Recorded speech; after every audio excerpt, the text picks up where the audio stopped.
Sa panahon ngayon, mahalaga ang pagiging practical sa pang-araw-araw na gastos. Una, gumawa ng detalyadong budget. Itala ang iyong kita at i-categorize ang iyong mga gastusin, mula sa pangangailangan hanggang sa luho. Matutunan ang pagkakaiba ng kailangan at gusto. Sa ganitong paraan, mas magiging malinaw kung saan pwedeng magtipid. Pangalawa, sa pamamalengke, laging piliin ang sariwang produkto sa halip na processed foods. Hindi lang ito mas mura, mas masustansya pa. Kasabay nito, iwasang mamili ng gutom para hindi mag-overbuy.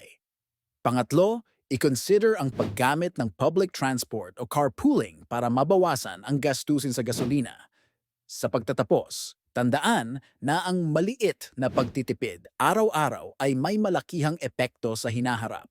Planuhin, magtipid, at mag-invest sa iyong financial future.